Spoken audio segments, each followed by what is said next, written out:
नमस्कार दोस्तों, आपका स्वागत है आपके channel be my muse with Priya में। और आज मैं एक बहुत ही महत्वपूर्ण तिथि के बारे में आपसे बात करना चाहती हूँ, जिस दिन एक नहीं, दो नहीं, बल्कि तीन तीन महासंयोग बन रहे हैं।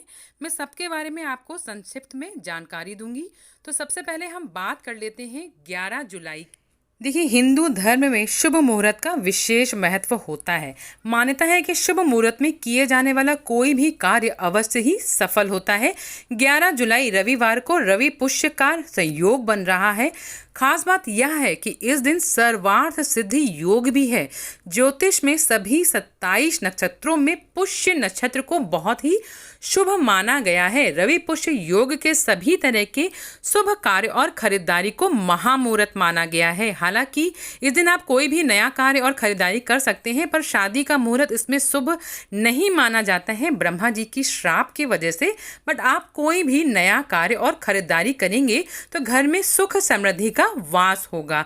साल 2021 का यह पहला और आखिरी रवि संयोग पुष्य संयोग है, जो 11 जुलाई की सुबह से लेकर रात के करीब 2:20 तक रहेगा। इतने देर तक शुभ संयोग होने से इसका महत्व काफी बढ़ गया है। इस तरह का संयोग इसके बाद 10 अप्रैल 2022 को बनेगा, जब पूरा दिन रवि पुष्य योग रहेगा। हालांकि इसके बाद 8 अगस्त को फिर पुष्य योग बनेगा, लेकिन यह सुबह 9 बजे तक ही रहेगा। चलिए बात करते हैं दूसरे संयोग की। इस दिन सर्वार्थ सिद्ध योग एक अत्यंत शुभ योग है, जो निश्चित वार और निश्चित नक्षत्र के संयोग से बनता है। यह योग एक बहुत ही शुभ समय है, जो कि नक्षत्र वार की स्थिति के आधार पर गणना किया जाता है।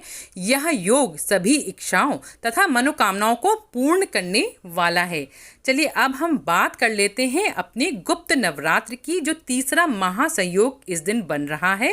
नवरात्रि पर्व हिंदू धर्म में एक महत्वपूर्ण त्योहार है। नवरात्र का प्रत्येक दिन माँ दुर्गा के एक विशेष रूप को समर्पित होता है। इस पावन अवसर पर माँ दुर्गा के कई रूपों की आराधना की जाती है। साल भर में 4 नवरात्र आते हैं। इनमें 2 प्रत्यक्ष रूप से आते हैं, चैत्र नवरात्र व शारदीय नवरात्र। इसमें माँ दुर्गा के 9 स्वरूपों की अर्थात शैलपुत्री, ब्रह्मचारिणी, चंद्रघंटा, कुष्मांडा, स्कंद माता, कात्यायनी, कालरात्रि, महागौरी और माता सिद्धिदात्री की पूजा का विशेष महत्व होता है, जिसमें गृहस्थ जीवन वाले आम जनता पूजा पाठ करते हैं। जबकि अन्य 2 गुप्त नवरात्रि होती हैं, जिसमें माघ गुप्त नवरात्रि, जो माघ माह में बनाई जाती है, जिसको शिशिर नवरात्रि के नाम से भी जाना जाता है, व आषाढ़ गुप्त नवरात्रि, जिसमें की शक्ति की उपासना का विधान है। गुप्त नवरात्र में साधु, सन्यासी, सिद्धि प्राप्त करने वाले तांत्रिक आदि साधना करते हैं। इसमें 2 राय नहीं है कि गुप्त नवरात्र में तंत्र साधना का विशेष महत्व है। तंत्र साधना की वजह से और देवी की 10 महाविद्याओं की पूजा, तंत्र शक्ति और सिद्धियों के लिए इसमें विशेष प्रयोजन किए जाते हैं। 10 महाविद्या आदि शक्ति की अवतार मानी जाती हैं और विभिन्न दिशाओं की अधिष्ठात्री शक्तियां हैं। तंत्र साधना करने वाले इन महादेवियों की पूजा गुप्त रूप से करते हैं, इसलिए इनको गुप्त नवरात्र कहा जाता है। शास्त्रों के अनुसार इन 10 महाविद्याओं में से किसी एक की नित्य पूजा अर्चना करने से लंबे समय से चली आ रही बीमारी, भूत प्रेत, अकारण ही मानहानि, बुरी घटनाएं, ग्रह क्लेश, शनि का बुरा प्रभाव, बेरोजगारी, तनाव आदि सभी तरह के संकट तत्काल ही समाप्त हो जाते हैं और व्यक्ति परम सुख और शांति पाता है। इन माताओं की साधना कल्प वृक्ष के समान शीघ्र फलदायक और सभी कामनाओं को पूर्ण करने में सहायक मानी गई है। आइए आप जानते हैं कि गुप्त नवरात्र कब से शुरू होंगे और कब खत्म होंगे। आषाढ़ गुप्त नवरात्र 11 जुलाई से शुरू होंगे और 18 जुलाई को समाप्त होंगे। दशमी तिथि 19 जुलाई को होगी और इन नवरात्र में देवी दुर्गा की नव स्वरूप के साथ साथ 10 महाविद्याओं की भी साधना की जाएगी। अब हम बात करते हैं, जो कि मैंने शुरुआत में बोला था वीडियो के, कि इस बार हमें 10,000 गुना से ज़्यादा फल क्यों मिलेगा? कहा जाता है कि नवरात्र में, गुप्त नवरात्र में किए गए किन्हीं भी मंत्र, पूजा, साधना का हमें 10 गुना ज़्यादा फल मिलता है और रवि पुष्प या सर्वार्थ सिद्ध योग पर किए गए उपायों से हमें 1000 गुना से ज़्यादा फल मिलता है। तो इस प्रकार इन तीनों महासंयोग के मिलन से हम जो भी पूजा पाठ, मंत्र, सिद्धि, साधना करेंगे इस नवरात्र में, उसका हमें 10,000 से ज़्यादा गुना फल मिलने वाला है। आइए अब बात कर लेते हैं शुभ मुहूर्त की, जो मैंने लिख के भी दे दिया है, तो आप उसको आराम से नोट कर लिए। अगर आप घट स्थापना, जो कि 11 जुलाई को रविवार को सुबह 5:31 से 7:47 यानी कि 2 घंटे और 16 मिनट की अवधि में रहेगी, आपको इसी टाइम कलश स्थापना करनी है। बट अगर आप इस टाइम कलश स्थापना नहीं कर पाते हैं किसी कारणवश, तो आप अभिजीत मुहूर्त, जो कि 11:59 से 12:54 तक रहेगा, उसमें भी आप कलश स्थापना कर सकते हैं। प्रतिपदा तिथि 10 जुलाई को शुरू होकर 6:46 से 11 जुलाई को 7:47 पर खत्म हो जाएगी। आइए हम बात कर ले हैं अष्टमी नवमी तिथि कब होगी, कौन से दिन आपको किस नव दुर्गा की पूजा करनी है। मैं ये लिख कर भी दे दूंगी ताकि आपको कोई परेशानी ना हो। ज्ञात हो कि इस बार षष्ठी और सप्तमी तिथि एक ही दिन पड़ रही है, जो कि मैं विस्तार से बता दूंगी। जैसा कि आप देख सकते हैं, 11 जुलाई को प्रतिपदा माँ शैलपुत्री की पूजा होगी और घट स्थापना की जाएगी। 12 जुलाई को माँ ब्रह्मचारिणी देवी की पूजा करेंगे। 13 को माँ चंद्रघंटा देवी, 14 जुलाई को माँ कुष्मांडा देवी, 15 जुलाई को माँ स्कंद माता देवी की पूजा होगी। 16 जुलाई को ही षष्ठी और सप्तमी में माँ कात्यायनी और माँ कालरात्रि की पूजा की जाएगी। 17 जुलाई को अष्टमी तिथि मनाई जाएगी, जिसमें माँ महागौरी की पूजा की जाएगी।